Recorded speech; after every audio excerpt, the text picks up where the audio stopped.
Yeah, special greetings to you all seated here tonight from Scientifics Africa. I bring you a warm greetings. Yeah, it is a great privilege to be standing before you here or to be before you and to be addressing you as well. Yeah, I want to start by, reminding us that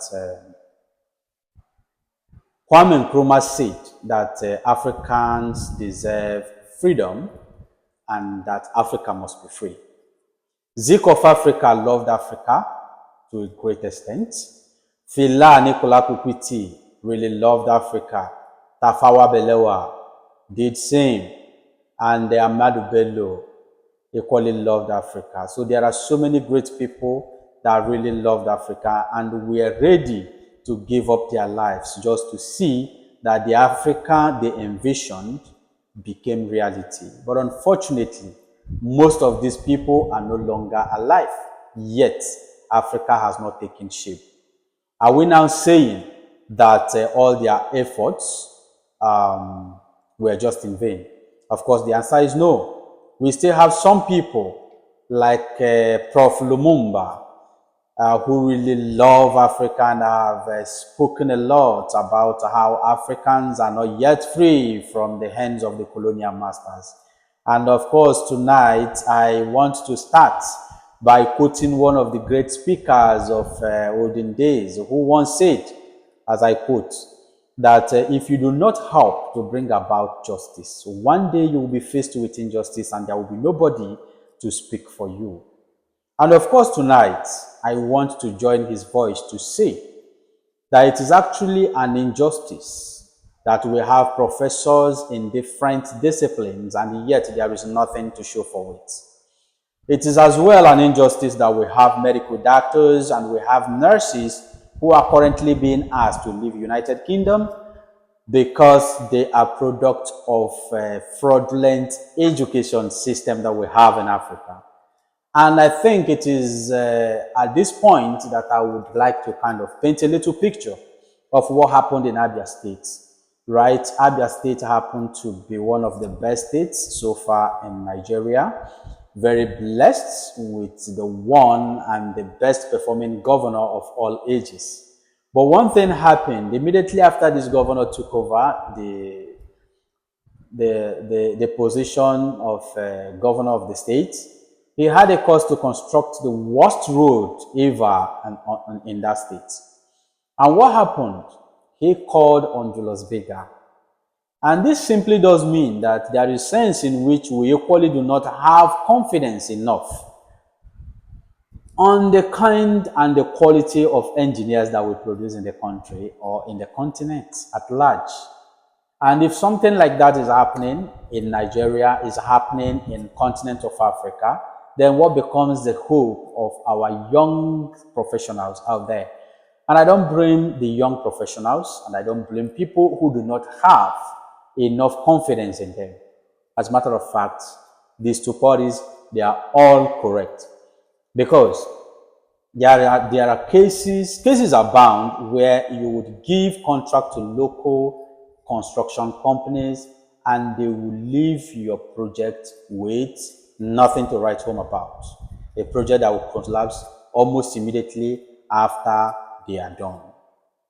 And that is the reason why even we do not have confidence in what we are producing. So our education system is a messed one and is equally shameful that so many years after independence, we still have nothing to write home about. We still have nothing to pass on to the next generation of Africans. It is quite shameful, and that's why tonight I am here, to point at that bitter truth, that ugly truth that we always avoid to speak. And as a matter of fact, in this hall, I must tell everybody seated here that if we must get the desired result, then we must confront these truths head on. We must stand up tall and confront these truths. And what is the truth? Our education system is messed. We have a messed education system. Then if the right question becomes, is this the kind of education system that was handed over to us by the colonial masters who never wanted us to be free in the first place? Or is it that we are not practicing the right thing?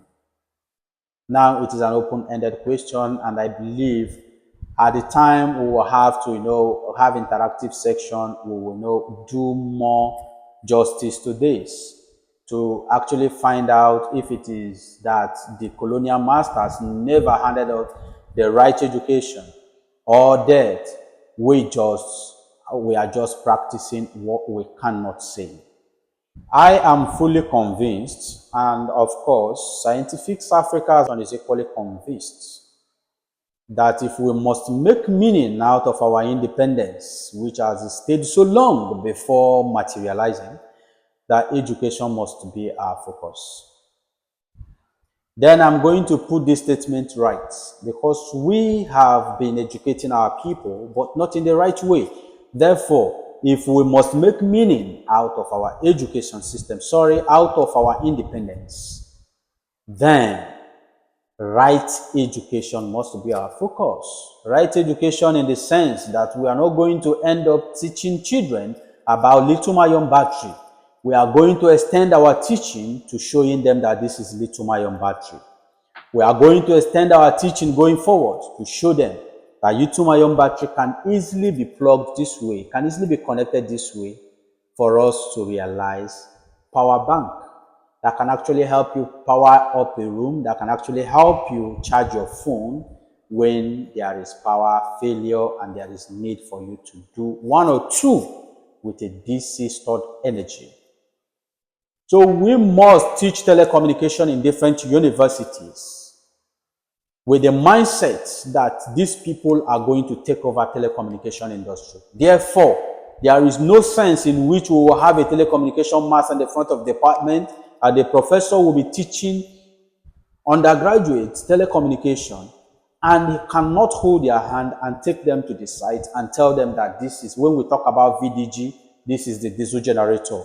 And there is no way you can calculate, after your calculation, you will get minus 700 as the VDG.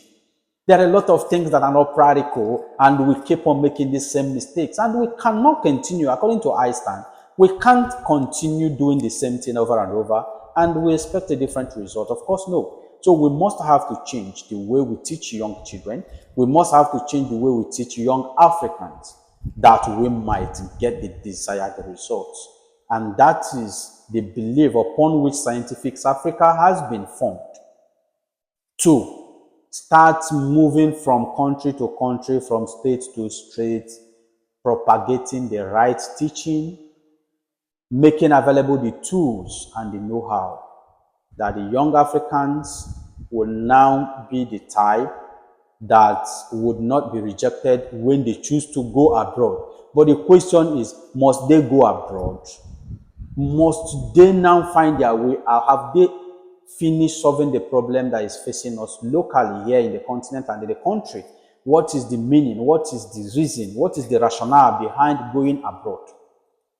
Is it that because we don't teach history again, that because we have not told these people that 12,000 ships loaded with Africans left the coast of Africa and headed to the Caribbean, and on the process, about 1.8 million lost their lives in the sea, and 1.9 million to 10 million people that found their way down to the Arab world were all castrated so that they will not produce again. A lot of injustice have been done to Africans, that even traveling would be something that we need to think and think and think and unthink before we can give ourselves to that. Yet we willingly give ourselves to the same people that treated us this way. There is sense in which our minds are not free. There is sense in that there is sense in which that freedom that Kwame Nkrumah fought for, we have not gotten it. Therefore, tonight I want to tell you that Scientific Africa is real and is here to support Africa. Get the right education. Thank you.